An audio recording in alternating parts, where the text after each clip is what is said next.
Actually, this time our speaker is very well known, Dr. Arvind Kulkarni from India.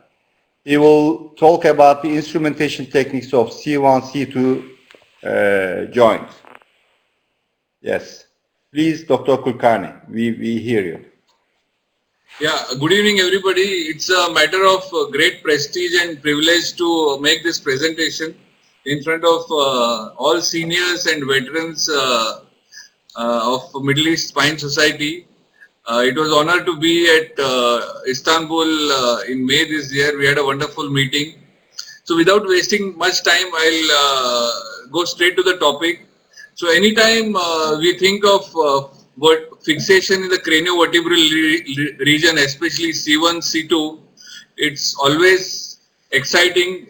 There is an adrenaline rush, not only when you operate on in this area, but also when you talk about this area.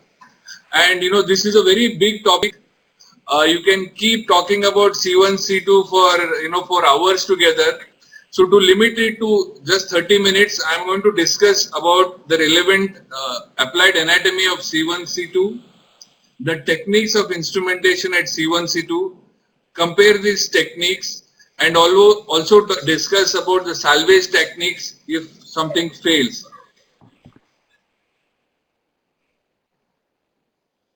So this is, I will be speaking about the anatomy of C1 followed by anatomy of C2. Now these two vertebrae are totally unique to the entire spinal column. Most of the other vertebrae are typical. So these are atypical because they are challenged by different movements. It's mainly rotation of the neck as well as flexion and extension. So it is what is called a pivot joint. So there is the dents of C2 around which the C1 pivots, and since the head is placed on C1, so the head moves when C1 moves around C2. So because it has to give a constrained movement, so it is a very interesting kind of articular system that C1, C2 have. Now if we had the same discussion about 20-25 years back, we would speak more about the posterior arch, because most of the fixation techniques revolve around the posterior arch. Now I am talking more about the lateral masses, because that is the gold standard procedure now, whether it is a transarticular screw or whether it is a C1 lateral mass, C2 pars pedicle screw. So the lateral masses are thick pieces of bone on each side. They have a cortical shell and a cancellous core, and since they support the entire occiput and the head and transmit a lot of load, as I said, the bone quality of C1 lateral mass is absolutely fantastic. So what are the applications of C1 lateral mass? Basically, when you put a transarticular screw or a C1 lateral mass screw, you get a fantastic purchase in C1 lateral mass. So anterior to the C1 lateral mass is the C1 arch. What is the importance of C1 arch, anterior arch, is that when you are doing a transarticular screw fixation, you are aiming at the C1 anterior arch. So in the next few slides, I'll show that this arch is divided into 4 zones, and the trajectory, the goal of this transarticular screw, where it has to reach, it relates to the zones by which the C1 anterior arch is divided into different zones. Next comes the posterior arch. This is very, very relevant because of various reasons. One is that most techniques which were available prior to invention of this transarticular screw fixation or C1, C2 fixation, segmental fixation, it was the posterior arch which was the anchor on which we put cables and wound it around the C2 posterior arch and fix the graft in between. So these are known by, this is basically called a midline fixation, and it is known by various names. We'll be discussing about that in the next few slides. So that is the importance of posterior arch. It is also important because the vertebral artery makes a groove on top of it. So when you do your dissection, when you do your exposure, it is very important to stay in the midline and not go beyond 8 to 10 millimeters laterally on the C1 posterior arch, otherwise you can injure the vertebral artery.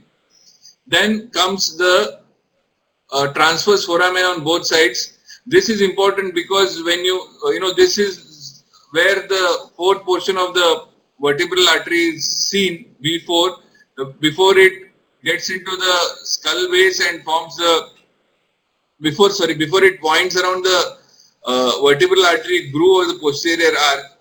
So this is relevant because if your C1 lateral mass screw is lateral, you can injure the vertebral artery. So you should be very cautious when you're talking about the trajectory of C1 lateral mass screw. So this is the entry point of C1 lateral mass screw. We'll discuss these issues in the next few slides. So I'll go back. I'll also talk about this particular structure which connects the two halves of C1 arch behind the dens. So this is called the transverse ligament, and this is very relevant when it comes to decision making. So if there is a odontoid fracture along with a transverse ligament rupture, it is a contraindication for doing an odontoid screw fixation. Then you will have to do a C1-C2 fixation, and if this particular ligament is intact only, then you can do a osteosynthesis of odontoid fracture.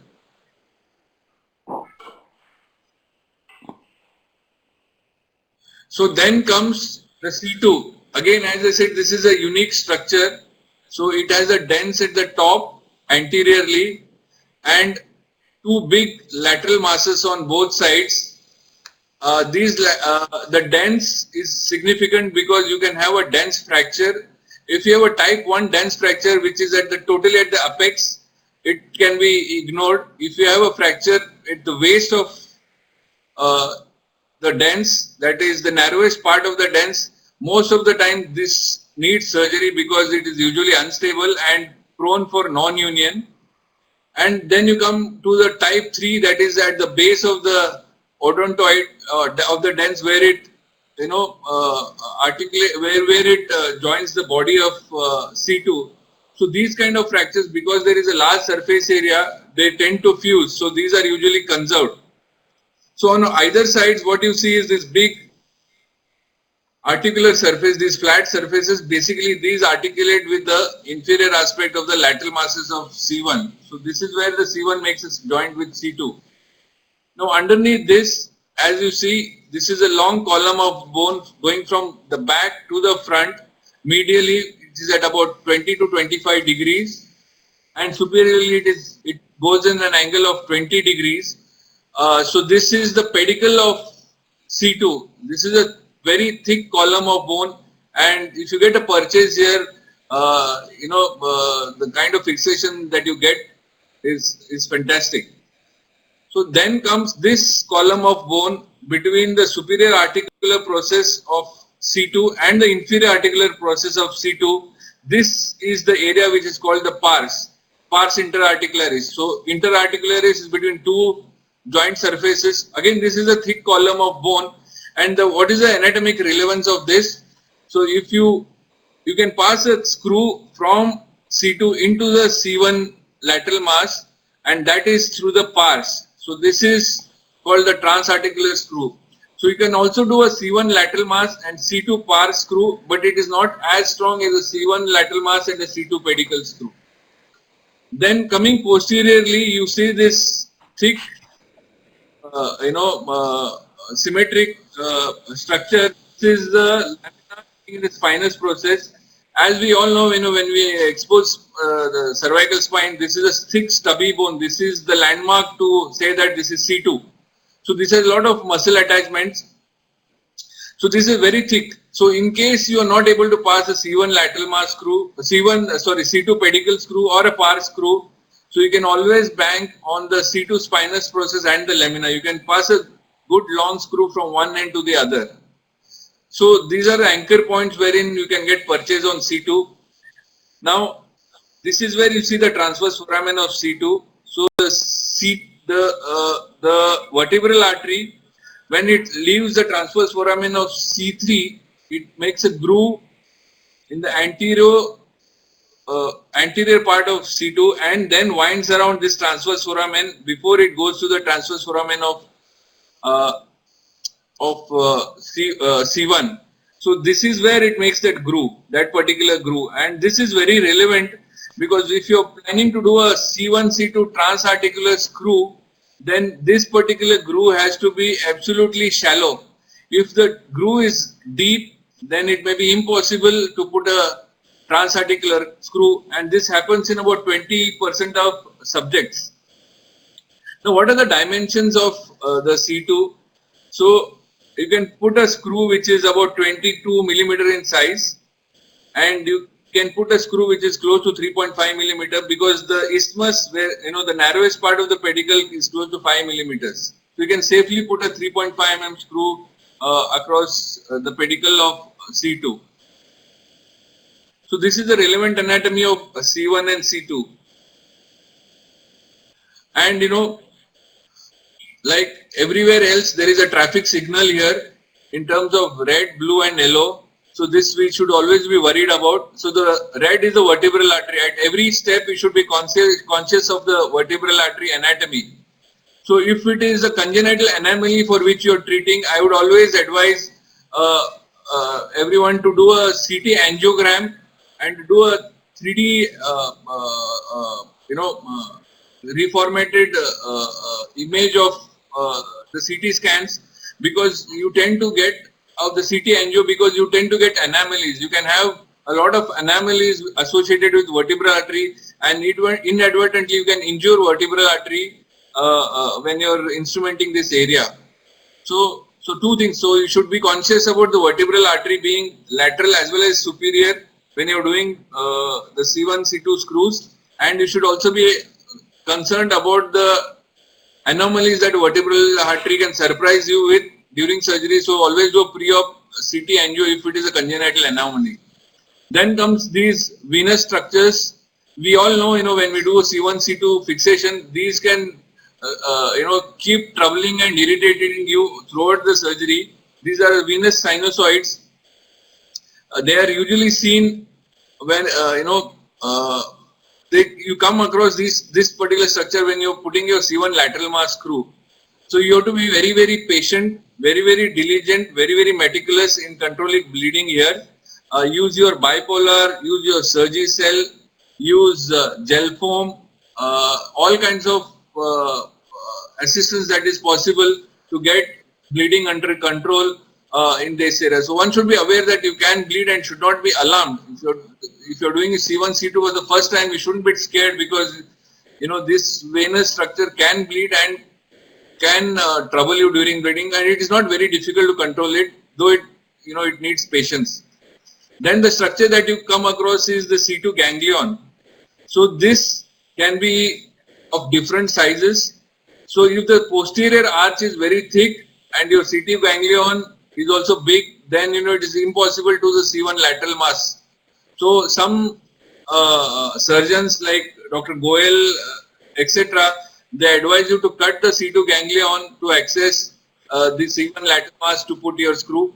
So sometimes you can be lucky if the C1 posterior arch is thin and if the C2 ganglion is small, and if it can be retracted inferiorly, you can put the C1 lateral mass screw without actually cutting this particular ganglion. So the C1-C2, being interesting. So C1-C2 instability is a very common situation that we see in clinical practice, and over a period of time, various techniques have evolved. As I said before, initially it wound around the posterior arch of C1 and the lamina of C2. So there are various kinds of midline fixations initially between 1930s and 1980s. In 1980s, Magriel and Seaman described transarticular screw fixation, which was much efficient, much stronger fixation compared to the midline wiring techniques. This, generated a lot of interest in surgeons, and why not? Because this if the Galley's fusion would give you a 40 to 50% fusion rate, this transarticular screw would give a fusion rate of to 100%. So in 1990s, Dr. Goel and Lahiri, so what they thought was, in certain situations you cannot pass a transarticular screw, where it cannot, where, for example, when the C1-C2 instability cannot be reduced. So one of the prerequisite of a transarticular screw is the fixation, the instability has to be reduced. Only when it is reduced can you pass a C1-C2 transarticular screw. So that is a challenge. So they came up with the idea, Goel and Lahiri, of getting individual purchase in C1 and C2 so that we can manipulate C1 and C2 and get reduction. So they came out with a technique which is a segmental fixation, wherein you put screws in C1 lateral mass, screw in C2 pedicle, and then connect with a plate. So this was later modified by Harms and Melcher. So this was in 2001, almost about 10 years after Goel's description, that Harms and Melcher adapted this same technique with small variations in the entry point. But the only difference was they did not use a plate. They used the polyaxial screw head and a rod. So which we most commonly use when you're doing a thoracic and lumbar fixation. So that is possibly a bit more user friendly compared to the plate and screw technique of Dr. Goel. So these two kind of fixations, any of them give an excellent purchase. The fusion rate is close to 100%. So sometimes, one cannot pass a C2 pedicle or a par screw. So that is when this particular invention of Gorek and Wright, that is a C2 laminar screw, gets importance, because that is the only seat of purchase that one can take if you can't pass a screw in C2 pedicle or the pars. So that is a C2 laminar screw. So you pass screw from either side of C2 on the either side of C2 lamina. You can pass a screw angling medially on the opposite side as well as a bit superiorly, and this you can put a screw which is close to 20 millimeters. So this is a bailout. I usually don't use this particular entry point and trajectory. I usually don't put this particular screw unless I failed in putting a pedicle or a par screw. So it's more of a bailout mechanism. So these are the midline fixation techniques. So the principle here is to put a piece of bone graft between the C1 posterior arch and the C2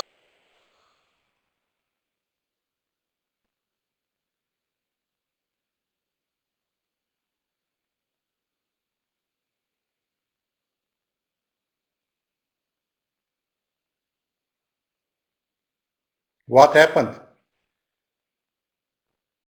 Kulkarni? I think they disconnected. Connected.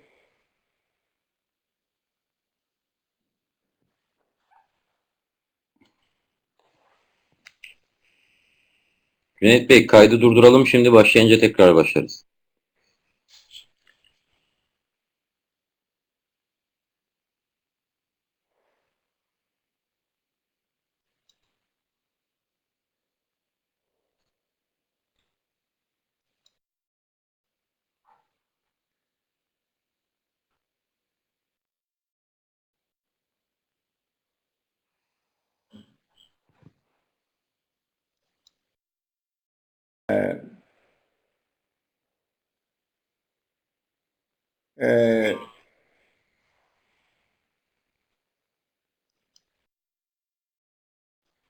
Are there questions from the participants about what Arvind has told us till now?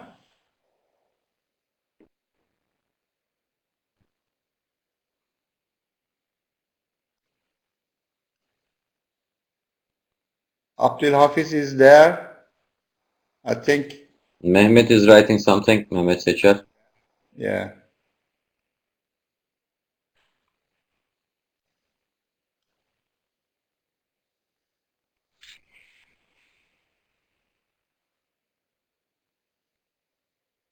Yes, Mehmet says I use C1 lateral mass, C2 pars lamina pedicle, but what other options?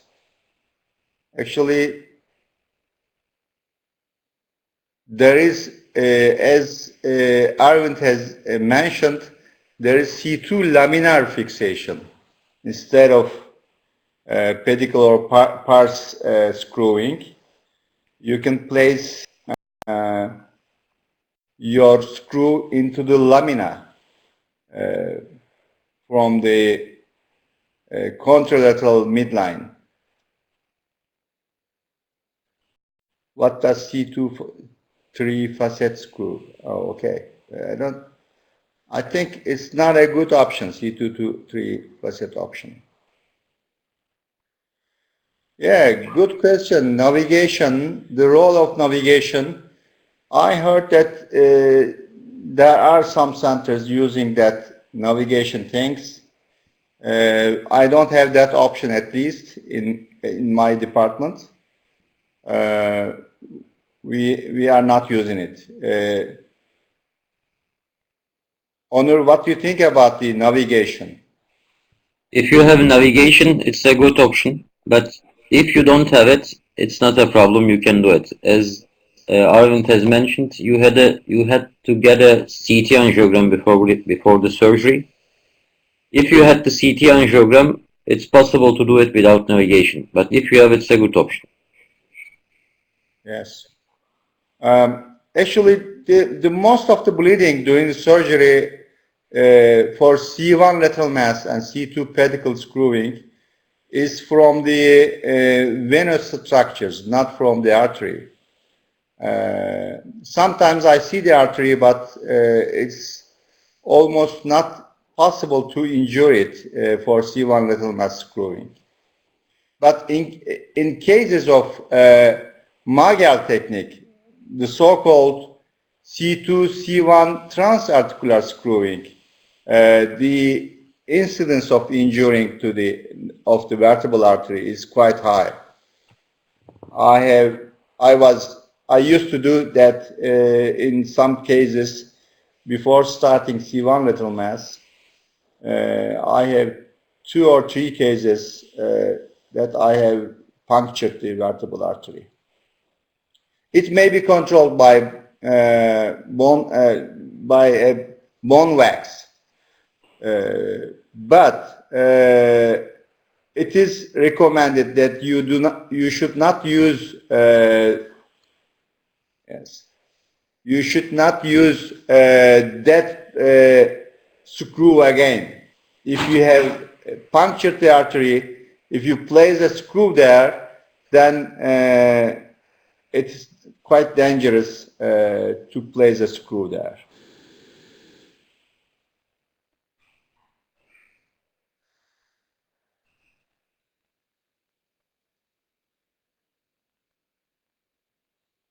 Salvage procedure is yes. Salvage procedure for C2 pedicle screwing is probably the C2 lamina screw. Arvind, did you come back? Not yet. Cüneyt Bey, do you know what happened with Arvind?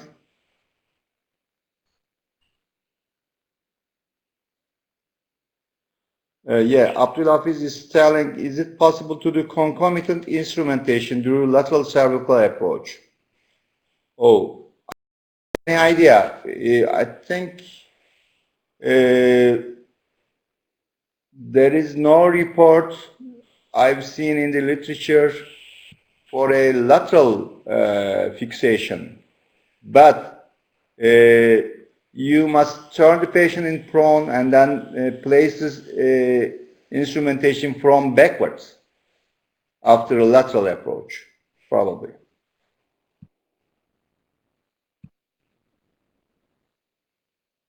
Lateral approach is, I think, more difficult than posterior approach because you must see the artery, follow it, and then mobilize the artery.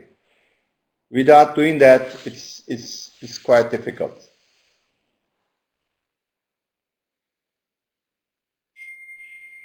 You did in 4 cases with lateral approach, Abdülhafiz. Oh, good, good. And then you place your screws in which place? In which places?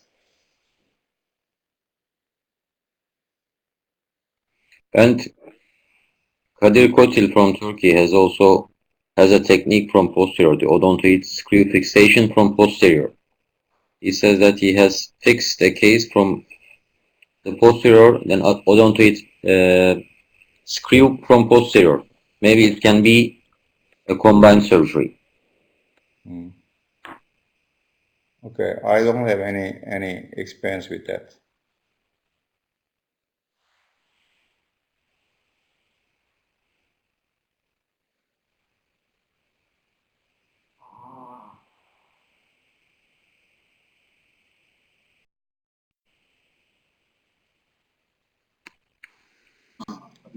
Using a part of the lateral occiput. Okay. So then you are doing a occipitocervical fixation, do you?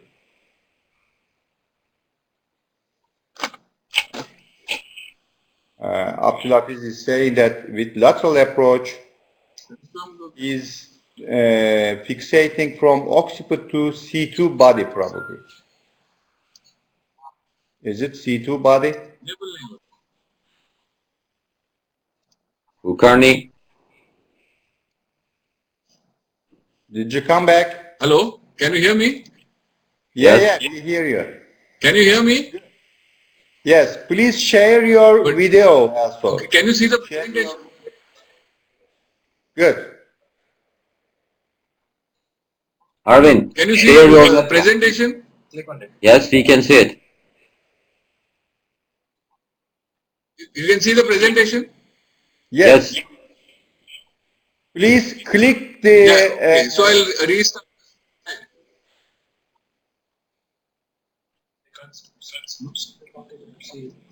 Arvind, share your webcam. Yeah, I'm trying to do that. It's not enabling. Junaid, That particular. there is a problem that you switched my view to the top.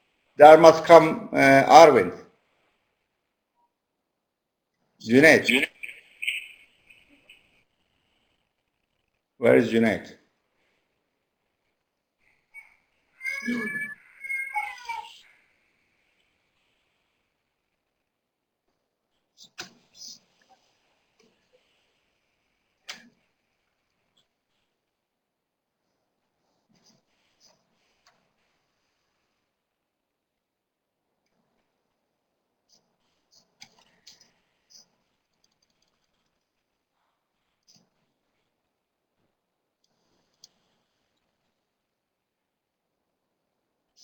Access. Arvind, please share your image on the top. It must be green from the left to right. Look at the WhatsApp message. Go to your pods. Pods click है. Yeah, I'm doing that. Share. Huh? Video पे जा रहा है. एक बार उसको click करके. Zilali, Yes. ये pods पे जाना. maybe we can go on without his image. We can hear him. My webcam. He can go into the presentation without the webcam. Now webcam is there. You can connect us. Okay now? Yes, we can see you. But Zilali is not here now. Okay. Okay. Sorry? Zilali is not here now. Yes, he is Yeah. here. Oh, he's there. Okay. It's fine. Please continue. Thank you. Yeah. So sorry for this interruption. Now, so historically started with posterior fixation. So a graft was placed between the C1 posterior arch and the C2 lamina. So it was in the form of a reverse M. So you can say W. So if you see here, most of them there is a notch here. So the bone graft is sculpted such that it looks like a M. You will see here. So this sat very well between the posterior arch of C1 and the C2 lamina, and we wound a cable around it. So it was basically initiated by galley, and so this particular fixation is good in preventing flexion extension. It gives stability in flexion extension. So the graft prevents extension and the cable prevents flexion. But so it was a good fixation, but it has a high pseudarthrosis rate, close to about 40 to 50%. It was not stable in flexion in rotation. So the main movement of C1-C2 is rotation. So rotation in rotation it was unstable. So that's why it had a risk of pseudarthrosis, and because of which the wire used to pull out the configuration used to fail. And the other issue with this was, I'll show you in the next slides.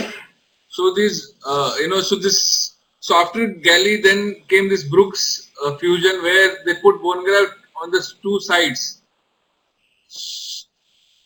So it was slightly better than the Galley's fusion. So the blocks of bone placed between C1 and C2 posteriorly, and the cable was wound around it.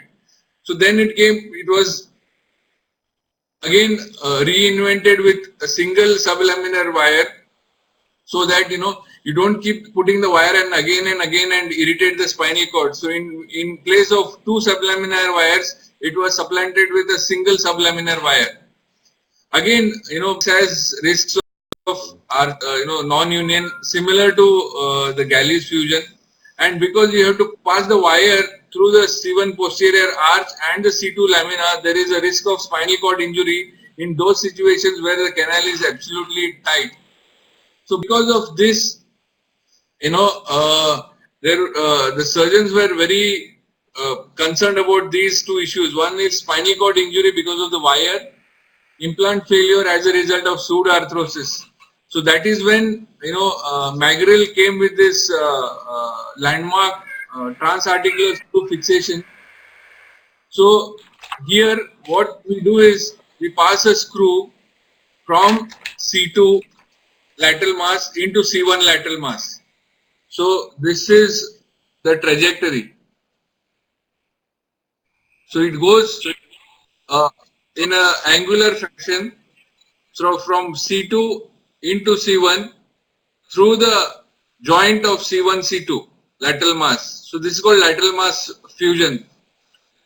So the advantage of this particular technique is it is very stable in rotation, but it is not very stable in flexion extension. So that's why surgeons advise a midline fixation along with the transarticular screw fixation.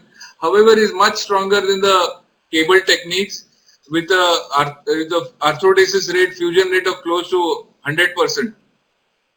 So what is the entry point and what is the trajectory? So if you see in this diagram, the entry point is about 3 millimeter above the articular, above the joint, C2, C3 joint, facet joint, and about 2 millimeter lateral to the pars of C2. So this is the entry point, and the trajectory is such that it should cross the C2 joint and get a solid purchase in C1 lateral mass. The screw that we use is usually a 3.5 mm self-cutting cannulated partially threaded cortical screw. The reason we use a partially threaded cortical screw is we want that lag effect. We want a distal part of the screw to be threaded so that when the screw is passed into C1 lateral mass, it pulls the C1 lateral mass towards C2 and gets a good purchase. Okay, so when it comes to positioning of the patient, it is very important to put the patient in a military tuck position, in a reverse Sandlenberg position. one is to reduce bleeding in the craniovertebral region when you expose. So because you're doing a reverse Hillenburg, so there is no much blood or pooling of the blood collected there. Second is you have to gently put the patient's neck in some amount of flexion, otherwise it's very difficult to get a trajectory. I understand that when you have to reduce C1-C2 it is in extension, but it is possible to place the patient in the best reduced position but still in certain degree of flexion, otherwise it's very difficult to get that particular trajectory from superiorly posterior and anteriorly inferior from C2 into C1.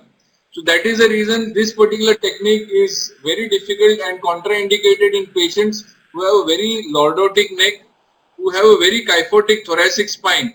Patients usually with emphysematous chest, etc.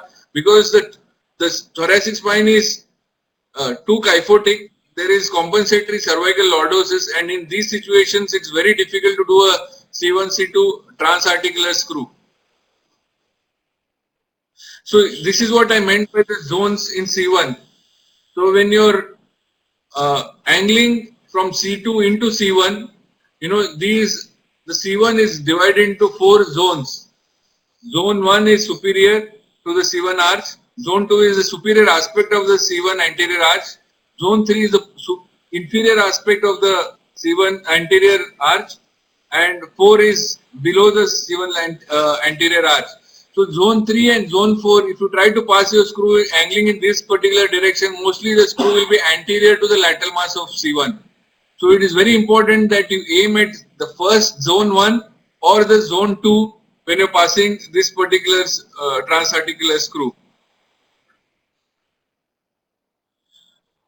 So the trajectory of the screw is medial about 5 to 15 degrees, and in the lateral view there is no fixed angulation, but it should be such that it should cross C2 pars and land into C1 lateral mass, angling in zone 1 or zone 2 of the C1 anterior arch. As I said earlier, there is a high riding vertebral artery in 20% of subjects. So in this particular situation, it becomes a bit tricky. So this particular groove, so this particular specimen here, both of them, the one on the left as well as the on the right, they have very thick pars. So it is very easy to parse a screw from inferior to superior.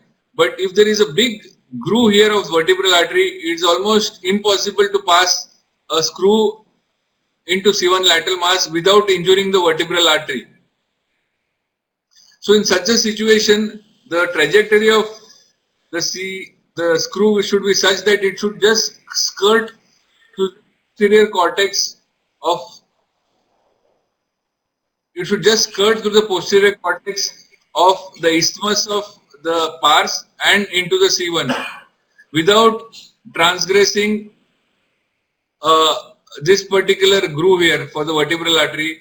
So I was just hearing about navigation. These are the situations in which navigation plays a role so that your trajectory is avoids that particular groove, because when you are doing your surgery, it is C-arm guided.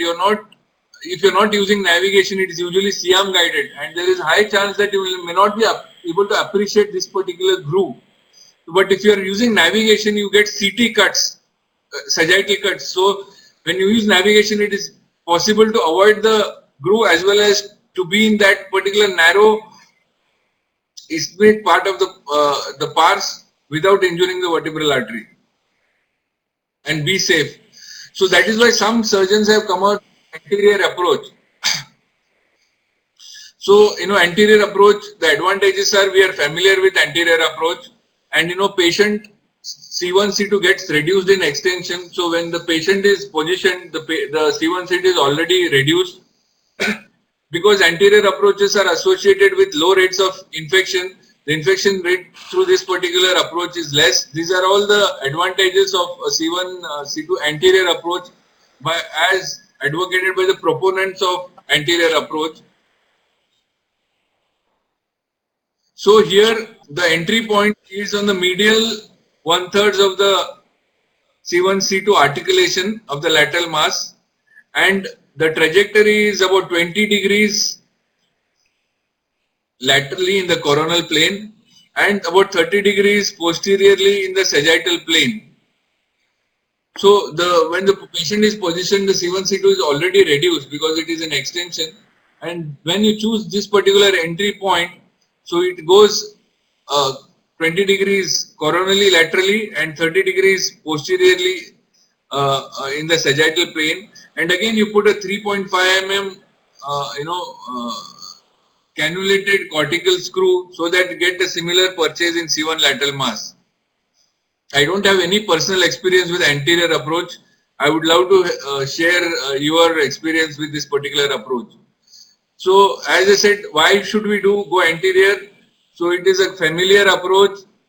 It is in those situations where the groove for vertebral artery is too big, and if it is not possible to pass a screw in the pars, posteriorly to get through your transarticular screw, maybe you go anterior. However, it is not a very familiar approach. I don't use it. So I would, as I said, love to share your experience with this particular technique. So now we come to the relatively newer technique, that is C1 lateral mass and C2 pedicle screw. So as I said, the C1 lateral mass is a very thick structure. It is a dense piece of bone, and the purchase here that you get is phenomenal. So the entry point here is at the junction of the posterior arch and the C1 lateral mass, exactly at the center. So as I said, so it's a thick shell of bone, and there is fantastic. So even in sagittal dimensions, the superior inferior dimensions, it's about 4 to 5 millimeter, and in antero-posterior it is about 13 to 14 millimeter. In the mediolateral it is about 4 to 5 millimeter. So you can easily put a 3.5 to 4 mm screw easily into this particular lateral mass. So the trajectory is usually about 10 to 15 degrees medially. You should be very careful because the anatomical structures such as hypoglossal nerve as well as the internal carotid artery are just anterior to this. Though you need to be bicortical to get the best purchase, you should be always aware that you should not go beyond the anterior cortex too much, otherwise you will injure these particular structures. Again, it is hard to put this particular screw. So if the posterior cortex is too thick and if it is coming in the way of your screw insertion, what I do is I usually drill a semicircular part of it on both sides. So once you drill this part, the posterior aspect of the C1 lateral mass can be seen, because if you have a thick, big posterior cortex, posterior arch as well as the C2 ganglion here, as I said earlier, it is very difficult to get the entry point of C1 lateral mass. So I would burr this particular portion to put a screw.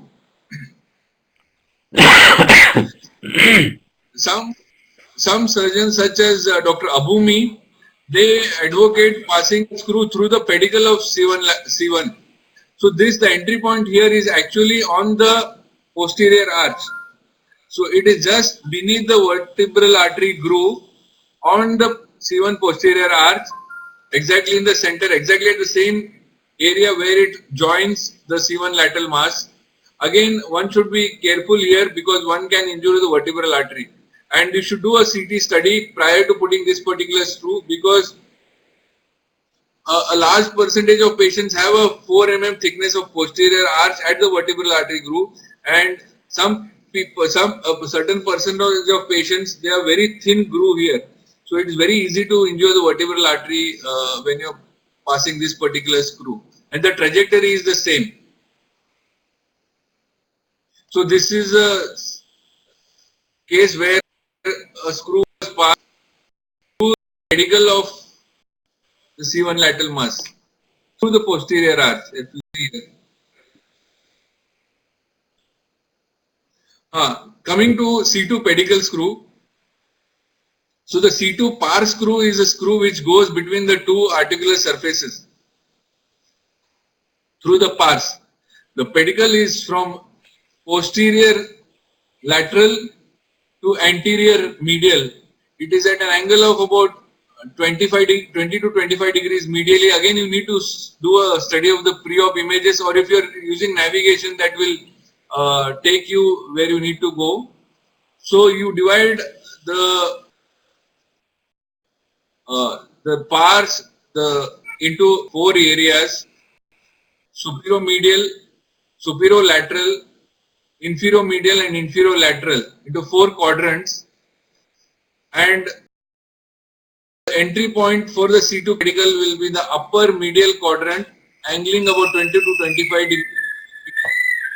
Actually, to put this screw is to put a pen field. So, detach the outline to axial membrane, feel the medial aspect of the pedicle using a pen field, and you drill in such a direction so that you are angling at the anterior aspect of the C2, and that is your trajectory. So it usually takes a screw about 20 to 24 millimeter in length and 3.5 millimeter in diameter. So this is how it goes. So superiorly towards the anterior aspect of C2 and medially about 20 degrees. So this is one of our cases where we are already passed. It's usually put the C1 lateral mass screws first and then the C2. So this is how it goes superiorly and medially. So this is a case where we put a C1 lateral mass screw after burying the C1 posterior arch. You can see this going in, and bicortical this C2 pedicle screw. The entry points of Goel and Harms are goal is to put C1 lateral mass screw, pedicle screw. So if you're not able to, if you're not confident of putting a C2 pedicle screw, you can put a partial par screw. So the same transarticular screw which goes all the way into the C1 lateral mass, only it goes just midway. It just stops short of the articular surface of C2. This is about 18 to 20 millimeter in size. So this is not as strong as C1 lateral mass C2 pedicle screw configuration, but it is satisfactory. So this is a case example of a C1 lateral mass and a C2 par screw. You see here. So if the screw at C2 were more medial, then you could say it is a pedicle screw. So this is a C2 par screw and the C1 lateral mass screw.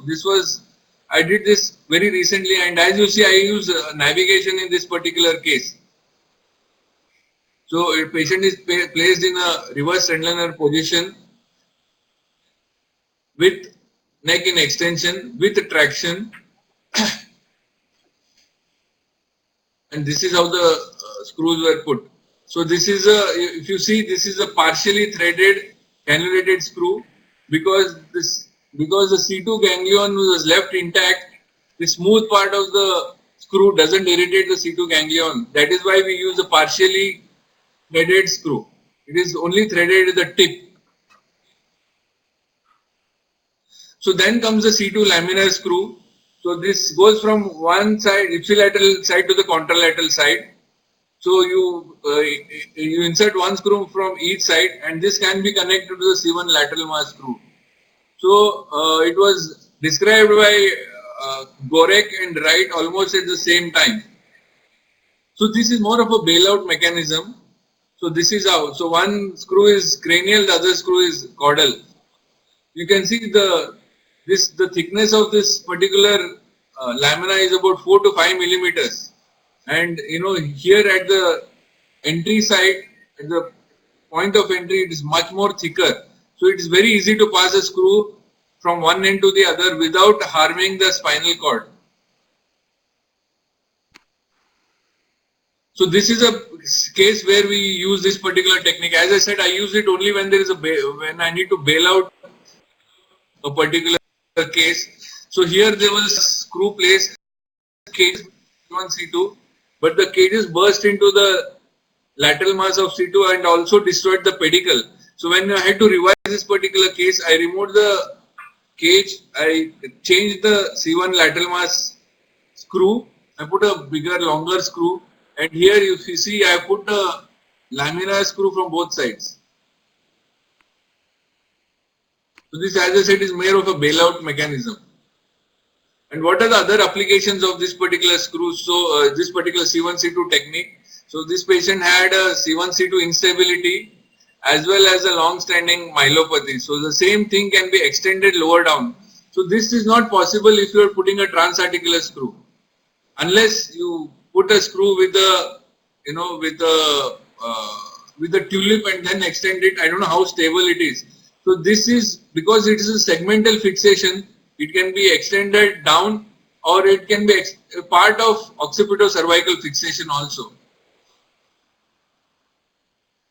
So this is a case again. Transarticular screw cannot be done. You cannot pass a transarticular screw unless you have a reduction in place.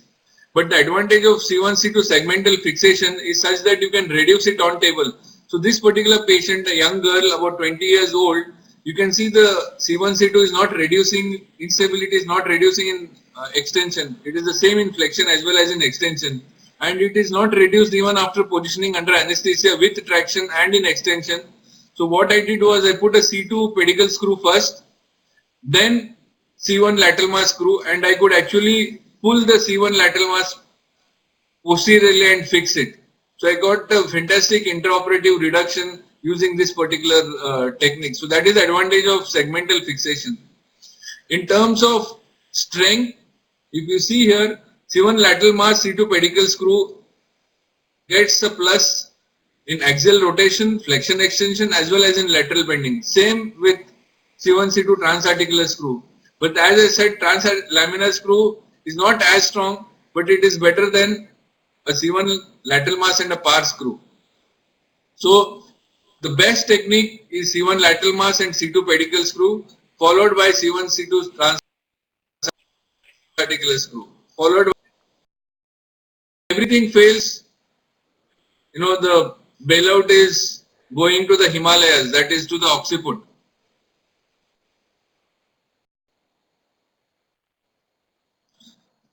Now coming to odontoid screw fixation.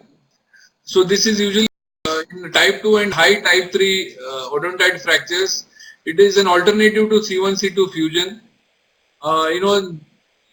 It's usually, especially in type 2 fractures, they tend to go into non-union, or those patients where, if it is type 3 and the patient doesn't want a halo and needs to be mobilized fast.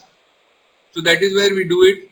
Contraindications is, if you're not able to reduce the fracture on table, so then you have to do a C1-C2 fixation. If there is a transverse ligament injury, then we need to do a C1-C2 fixation. If there is a non-union, if it is an old C1-C2, if it is an old odontoid fracture, you cannot do osteosynthesis, then you need to fuse the C1-C2 joint. And if the fractures usually don't come in typical type 1, type 2, type 3 variety. They come in various shapes and sizes, various permutation combinations. The type 3 fracture can sometimes go through the facet joint of C1-C2.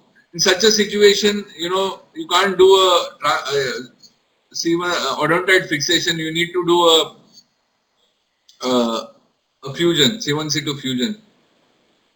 So this is basically a motion preservation surgery. So the isthmus of the odontoid should be at least 9 mm in diameter to pass a 3.5 mm screw, 2 screws. If it is less than 3.5 mm, you can pass only screw. So we did a study, I authored this particular study wherein we studied the dimensions of the odontoid of patients of Indian population. And we found that in 55% of these subjects, one cannot pass 2 screws because the waist of the odontoid is very narrow. So in such a situation, we usually, most of the times, what I do is I pass just a single screw. I would love to hear from you whether you put 2 screws or 1 screw. So the screw should be such that it should go through the fracture from inferior anterior to posterior superior. So this is possible only if the fracture is either transverse or oblique in the opposite way. The fracture should start superiorly, anteriorly, and go inferiorly, posteriorly. It should be oblique fracture from front to back. That is when we can pass this particular screw. It should not only cross the fracture area, but it should also get a purchase in the distal cortex. If you should get a good bite in the distal cortex, only then you can expect a union here. Otherwise, the screw can migrate inferiorly. So you usually need 2 C-arms because you need to pass the screw. You can't keep changing the C-arm from AP lateral, you will lose patience here. So when you're passing this particular screw, you should be able to see the AP as well as lateral at the same time, because the screw has to be banged in the center. It is like hitting the bullseye. You cannot make any mistakes here. So in the AP as well as in the lateral, it should be in the center. So this is the kind of purchase one should get. So if you see here, the tip of the screw has taken purchase in the distal cortex and it's absolutely in the center. This was one of my first cases.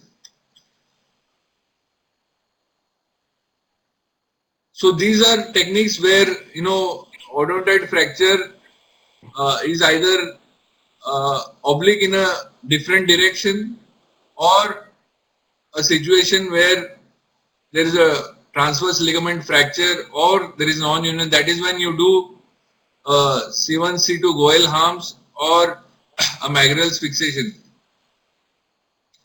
So you do either of them if there are contraindications to osteosynthesis of odontoid fracture.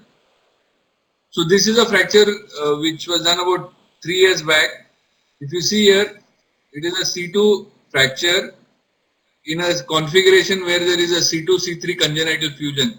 So here is generally the screw which we use here is a 3.5 or a 4 mm cannulated cancellous partially threaded screw, so that it gets purchased only in the distal fragment and pulls the distal fragment towards the proximal fragment. So usually the length of this screw is about 35 to 45 millimeter. But in this particular case, we used a 50 millimeter screw because there was a congenital fusion of C2 and C3 and we had to put a very long screw to get a distal purchase. So this ultimately fused. Thank you. Thank you so Thank much. you, Arvind. It was great talk, really. Although we had some lack of in between. Oh, it's very nice that Atul Goel has come to the webinar. Welcome, Atul. How are you?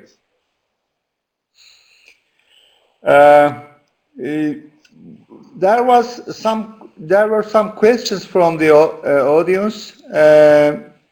Do we have any experience about the lateral approach and fixation? Lateral approach. Lateral approach. Lateral upper cervical approach and fixation. I have no idea of this approach. Maybe the neurosurgeons, you tend to go laterally for your to excise your tumors, etc. I think some people do a lateral release in fixed C1-C2 dislocation, just to release the joint. Another question: in which cases do you use 3-point fixation or traction? We use traction in all cases. Traction. We have seen in the cases you have shown us, there were a cranial traction. Am I right? Yeah. So that was to keep the C1-C2 dislocation reduced. So you have to keep it stabilized in extension. So in extension, the dislocations reduce. So to keep it stabilized in that particular position, you put the patient in traction. Yeah, but you can do the same with a Mayfield 3-point head fixation. Yes, yes, of course. Do you, So do you, do you use it any time in any cases? no. When I was working with neurosurgeons, we used to use this Mayfield, but I usually tend to use this Gardnerville tongs. Okay, okay. Okay, another question is coming probably, but Arvind? Onur, do you have any questions Yes, to ask? Arvind. Can you please tell us in the technique of C1 lateral mass and C2 part screw? You told us you're using partial cannulated screws. Can you tell us again the reason? When using the C1 lateral mass screw, No, in the technique in the C1, okay. so when you Sorry. so when you put the C1 lateral, so when we insert the C1 lateral mass screw, the proximal portion is overlying the C2 ganglion. Yes. So you don't want the threaded portion to irritate the C2 ganglion. So that is why it's partially threaded. Okay. And what's the property of the Herbert screws that you're using? Yes. In the No, odontology. I don't have any experience with that. No, I no. don't have any experience with that. You told us that you're using Herbert screws in the odontology fractures. No. That is literature, not me. Okay. Okay. Yeah, that is literature. I usually tend to use one partially threaded cancellous screw. Either it ranges from 35 millimeter to about 50 millimeter in length. Arvind, it was really a great presentation. Thank you so much. Thanks. Okay. Dr. Emre is writing a question, and I want to ask about the complications of odontoid screw fixation. I've seen in the literature many complications, like the screw just in front of the screw, the bone may have broken. Yeah. The screw may have broken in case of non-union, and the tip of the screw may go too deep, and then can injure the basilar artery or the pons in the up.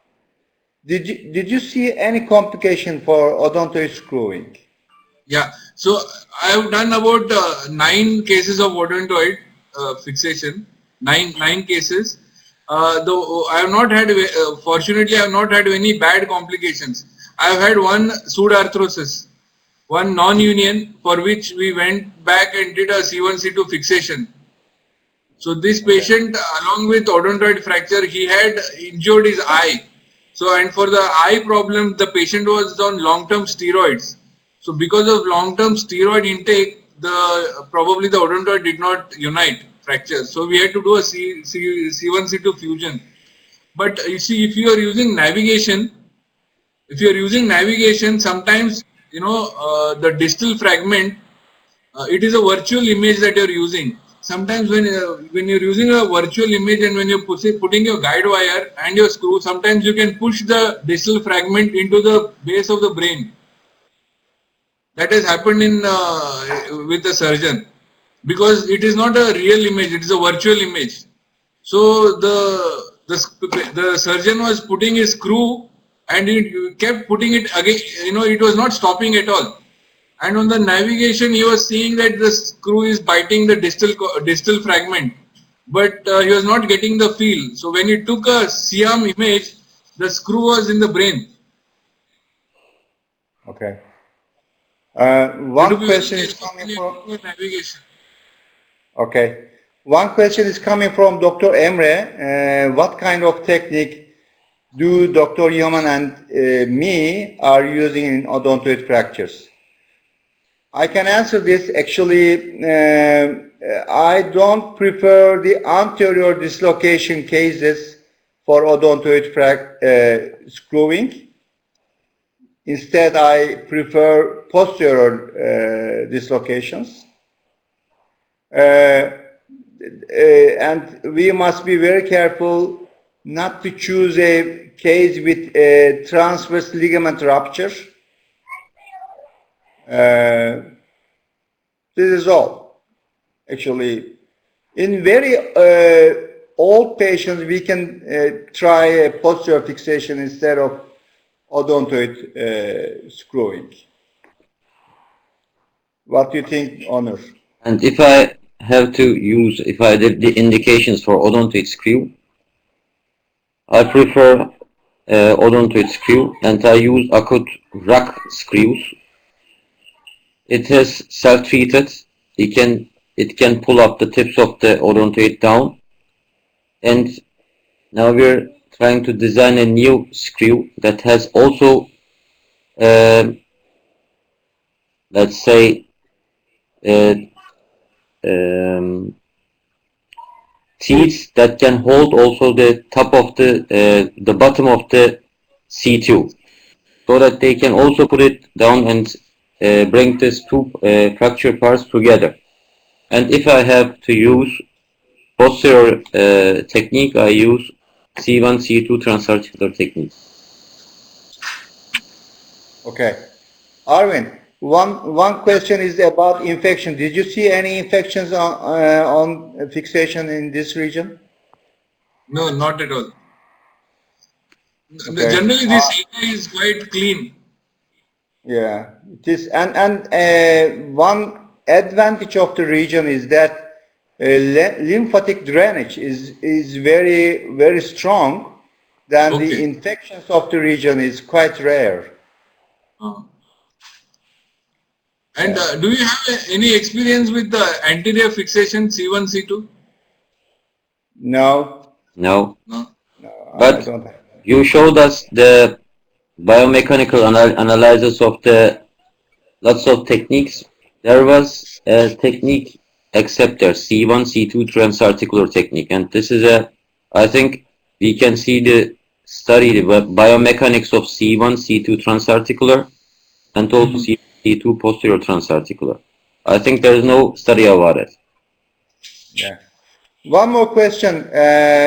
Do you have any experience with the C1 laminar screw? No, so that is one more. That is one more described technique. So you can actually pass a contralateral screw in C1 arch, posterior arch. It was described by someone from China. Okay. So But, I don't know. I don't have any personal experience. but it's a very thin lamina. Then it may not be easy to apply a laminar screw in all So cases.